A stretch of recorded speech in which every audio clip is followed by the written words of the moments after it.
Hey y'all, let me turn this phone back on silent. Welcome to Spirit Mail, and this is Daily Mail segment episode 18. And tonight we're going to talk about communicating with your spirit guides. And I don't know how you communicate with your spirit guides. I'm going to tell you how I communicate with my spirit guides in case you are at that place where you're not sure or you're just wondering, what is that all about? So, till this past year, I thought every time I had any kind of message from the other side, it was just God. Everything was God. God said, God told me, God gave me this song. God, it was always God. And in a sense, it still is, because we're all connected, right? But whenever we come here, with a team in place, and it just makes so much sense, and it seems so compassionate that we don't have to walk this life alone. So whenever I'm communicating with my spirit guides, whenever I go into meditation, let's start there. Whenever I meditate, it's like almost immediately I will get sensations like little flutters or tingles, or feels like butterfly swishes, like all around right here. And the first time it happened, I was kind of like, oh wow, like God's healing my my smoker's lines. but it was like, I think it's like little kisses, like they're here, they're kissing my little face. So I get that, and then for me, there'll come a time when my whole body starts to do that, and I vibrate a little bit on the inside. And whenever I'm doing that, I feel like any image I see or thought that comes into my mind or anything like that is coming from them, because I know I'm totally connected at that point. Whenever I read these cards, before each reading, I connect. I have a meditation that I do before personal readings. I do it before each personal reading. When I sit down to read the general zodiacs, the general readings that I do for you guys, I do it before I sit down for a session, and then between each one, I clear my energy and reconnect. And I know when I've reconnected, because my signal with them is I will have that sensation down my right leg, and I will have that warm, solid feeling in my solar plexus. It's like a warm, we're here kind of feeling in my solar plexus. So then I know I've got the green light. I'm cleared from the last one, and I can move on to the next one. That's the way I do it. Now, whenever I talk about earlier, like during meditation, whenever I'm in that zone and I know those thoughts are coming, that whatever picture in my mind or thought I see, I might not understand it right at that moment, but I won't try to figure it out right there either, because I don't want to break that connection. I don't want to lose that it's like hanging up. If I start trying to figure it out, it's like hanging up the phone, so that, okay, now I can't hear you because I hung up the phone. I need to figure this out. So I'll just kind of make a mental note of it and stay in that zone, so that they can continue to minister to me or give me information. And like I said, sometimes it's a picture in my mind, and sometimes it's a thought, or like a conversation of thoughts almost. And I told you one time in particular, and there was a story that I did, or that I shared here. I was really in a desperate place, and I was driving. So you don't have to be in meditation, okay? That's where I wanted to go with this. You don't have to be in meditation. It can be throughout your day. you could be doing the dishes and ask a question and you'll hear an answer. I'm going to tell you two specific incidents. I was doing something and I had like a little download, like a small download, and it was words to a song is what it was.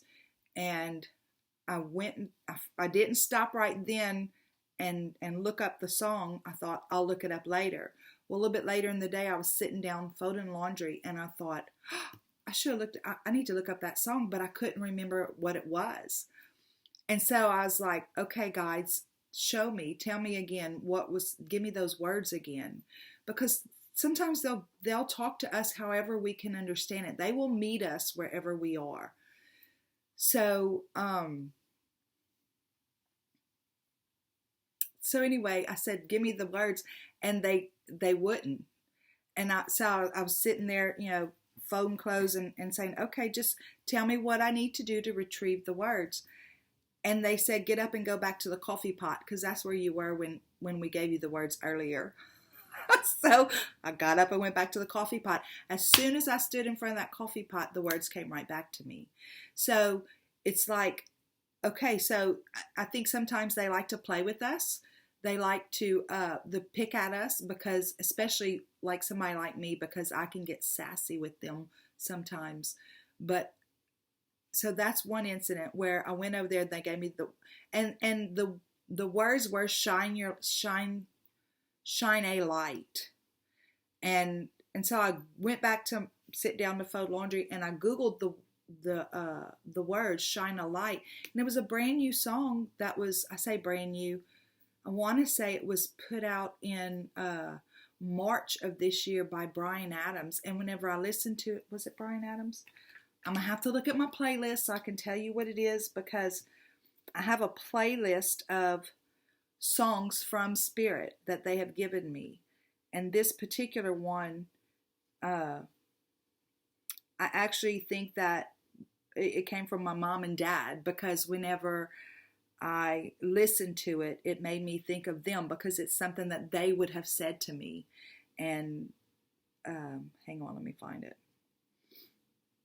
Yeah, Bryan Adams, Shine a Light. And I think it was in March of this year that it was released, a brand new song. Most of the songs that they ever gave me was like from the 70s. It's like real weird. It's like they had this theme going on with me. But like that particular day, that's what I got, Shine a Light. And I feel like it was actually my mom and dad giving me the words, giving me the song, because it was something that they would have said to me anyway. Another time was when I was driving down the road and I was in a lot of distress. I was in a place where I really needed to understand something that was going on. And I had been talking to myself, trying to talk myself out of the grief and the heartache that I was going through. And I finally said, God, show me what is going on here. And I'm not kidding you, as I was driving, and I don't think Spirit would ever let us be in harm's way. But while I was driving, it's like suddenly a vacuum took place within the vehicle, and I could no longer hear the road noise, nor could I hear the radio that had been playing my playlist of God songs. Is what I have it called. And I saw this little movie playing up here over the, like where the visor is on the passenger side. There's this movie started playing, but it was silent. It was snippets of my life, of certain parts of my life. And then there was a narration. And the movie wasn't visible. It was in my mind's eye. And the narration was not audible, but it was in my mind's ear. It was in my, I heard it, but it wasn't audible. And I don't know if you understand what that means, but I'm sure you do. I worry about my words sometimes, about my ability to express what I'm trying to say. But for me, a lot of times, especially for my personal self, it's through songs that they communicate with me. I know there's been a couple of readings that I've done where they've given me a song for the person, and that's been really interesting, because the person, the person on the other end has resonated with it. And so it's like whenever you get information, trust it. especially if you're in meditation. Sometimes people might think, well, what if it's just me talking to myself? Like if you're not in meditation, what if it's just me talking to myself? Sometimes we might do that, and I think as you get more comfortable and you continue to move forward in that relationship, you'll be able to detect better who it is or what it is. I'll give you another example. Last night I was talking to a friend of mine, or yesterday afternoon I was talking to a friend of mine, and I was telling her about something. I said, but I feel like it's something I need to do. I feel called to do it. And it was about a particular incident. And she said, well, what if your guides are trying to protect you? And I said, why would you say that? I mean, if I feel like it's something I need to do. She says, well, because my guides are saying. And so I went on to explain the situation to her, and she was kind of listening but not listening. And I said, what are you thinking? What are you thinking? And she says, well, I'm just listening. I said, what are you listening to? She said, I'm listening to them and I'm listening to you. I said, well, what are they saying? She says, well, they shut up because they said you're not going to listen anyway. Well, in a case like that, for me, I'm going to trust my guides. I'm going to trust what I feel like my guides are asking me to do. And I went ahead and did what I felt like I was being asked to do, and everything was fine. So sometimes whenever somebody else is speaking into your life, they might not. So last night, remember I talked about the religions and how everything is a filter. Everything that comes from a spirit filters through our understanding of things and filters through our fears and our beliefs and all that stuff. So I feel like what I was talking about, maybe she had a fear about it. And so whatever was being said by her guides was being filtered through her fear. I don't think she was trying to misguide me. I just think that she was giving me a message based on her fear. So I took my own counsel from my own guides. And sometimes you just have to do that. You have to be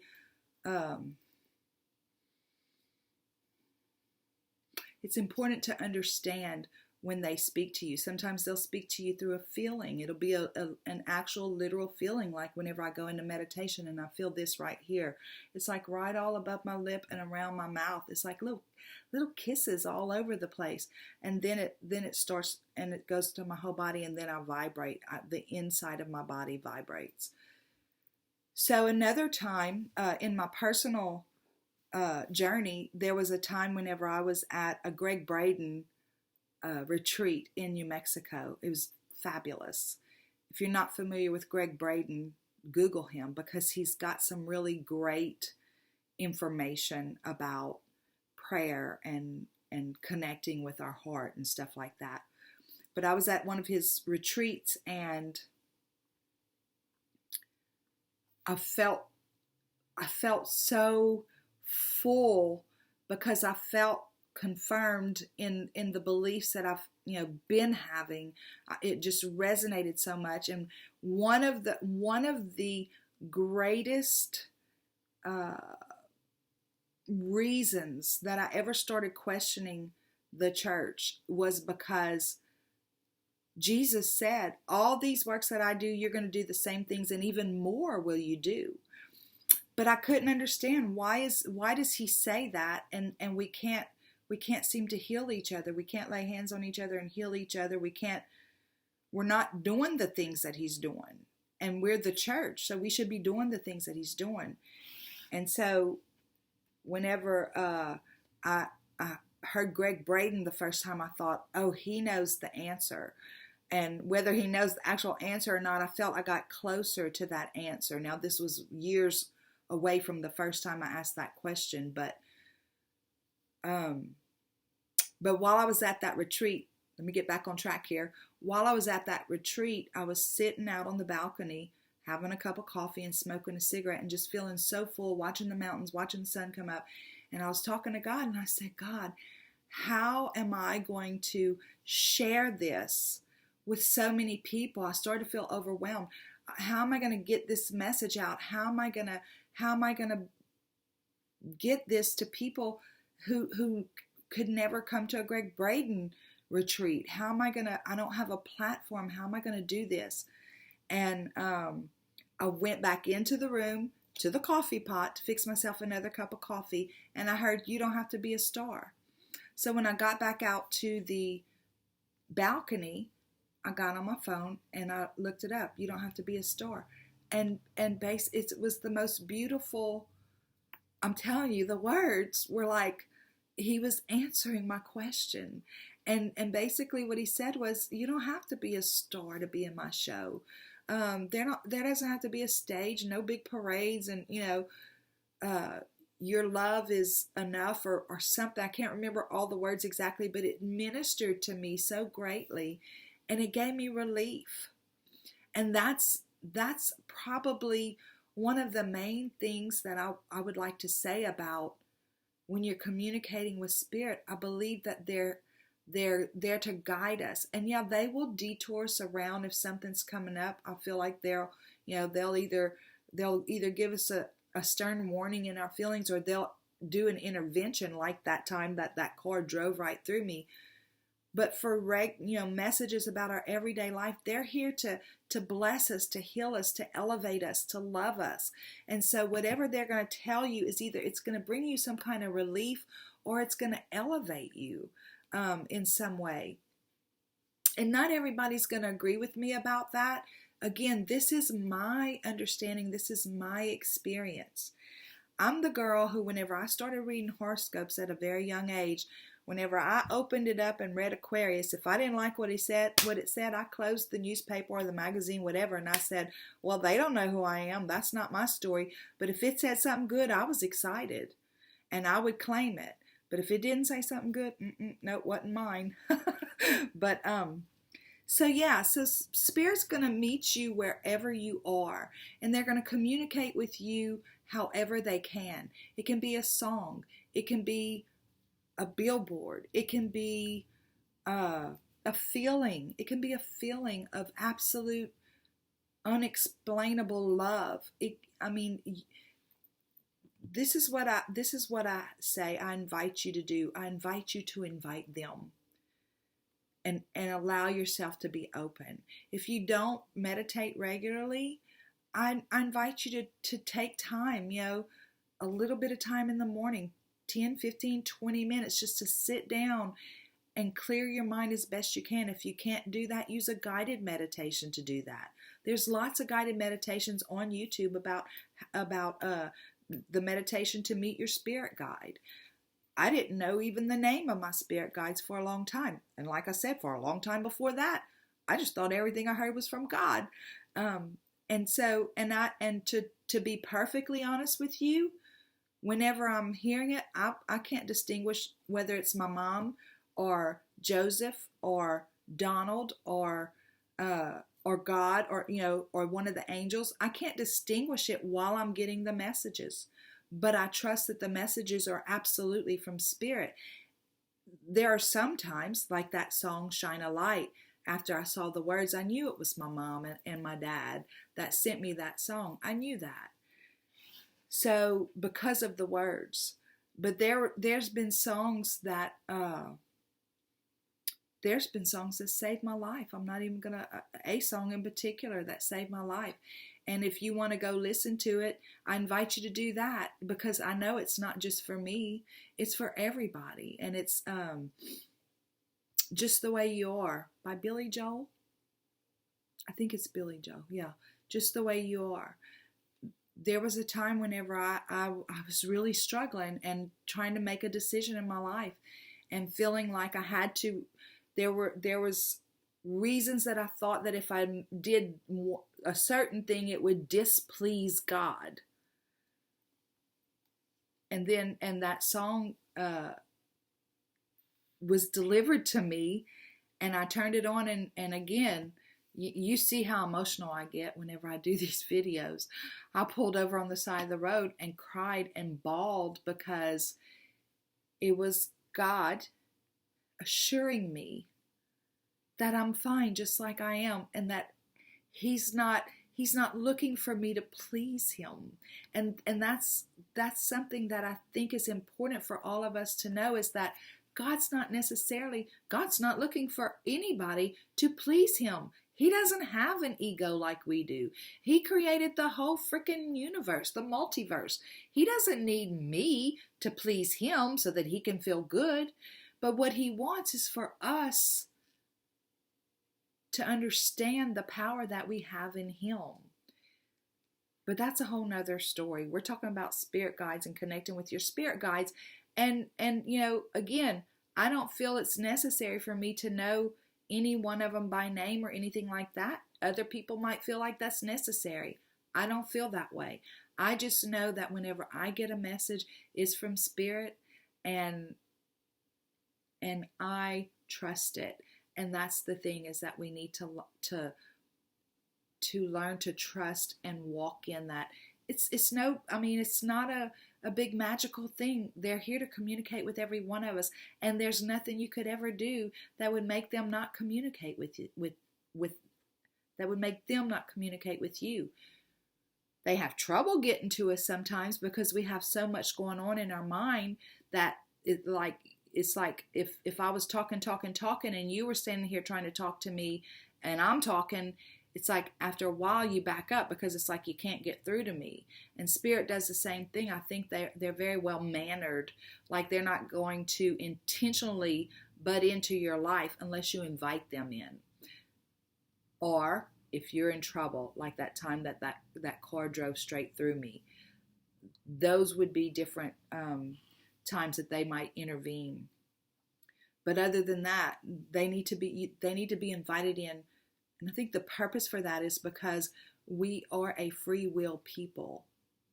So I hope that helped a little bit. If you have questions or concerns about being able to connect with your spirit guides, I can only tell you my experiences. Like I said, I'm not a guru. I can't give you steps that you can take. I can tell you what I do and invite you to try that. But that's about all I can do. So God, guides, angels, archangels, Holy Spirit, I thank you so much for the messages. I thank you for our community. I thank you so much for our community of people who love each other and love you, you guys, all of y'all, and look to you for guidance. Show us the PS that goes with this message, please. Show us the PS that goes with this message, just in case I needed to say something a little differently, or if you have something to add. Yeah, there's lots of opinions out there, and I think I alluded to this last night possibly. There's lots of opinions. Some people have strict ideas about how it's supposed to work. Some people probably think, it's possible that somebody even watching this video probably thinks, she don't connect to no spirit guides if she doesn't do da. I don't use candles. Look, whenever I started this YouTube channel, I had been watching YouTube for a while, so I thought, well, maybe I need to put candles out. So I went and bought candles, and I'm like, I don't even use candles. It can be as elaborate as you want to make it, your rituals, or it can be as simple as you want to make it.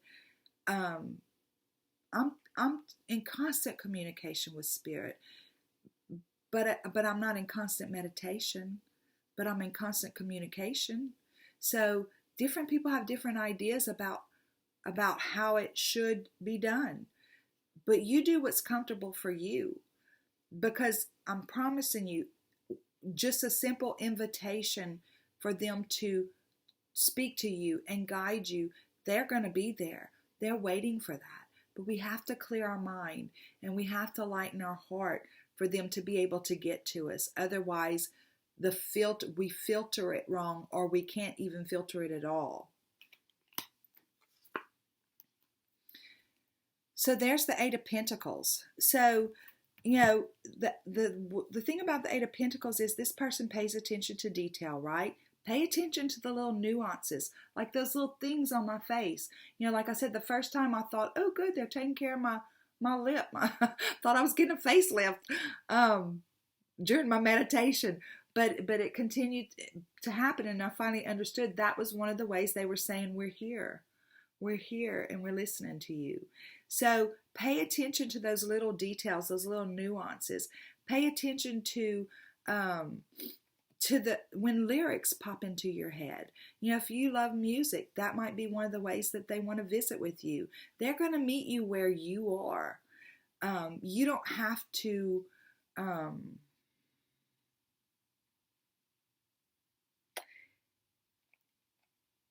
in that song, Just the Way You Are, there's one part where he says, I'm not looking for clever conversation. I just want to talk. And I feel like that's how they are. They're not looking for any big rituals. That's my feelings. They're not looking for any big rituals, any big prayer or special words or anything that you have to say. They just want to talk. So pay attention to the little details whenever something a little bit odd happens, or when you get a little tingle here and there, or whatever. Look, and there's the Two of Swords. And sometimes people are worried because it's maybe scary because your mind's saying, well, that doesn't even make sense. But that's what's great about spirit. There's nothing about a spiritual journey that's logical, nothing. And this is about logic and facts and truth and things that make sense and that kind of stuff. There's nothing about it like that. So really and truly, you do have to choose to blindly allow them to lead you, because there is really nothing logical about it. So, but you're going to know. I feel like you're going to know if you pay attention to those little nuances along the way. And whatever somebody else's journey is and whatever their process is, that's great. If it works for them, that's great. I know what works for me. And you're going to find out what works for you too. Okay, I hope this was beneficial. If you have any additional questions about it, please put in the comments. And until next time, y'all go out and have a super duper day. Bye.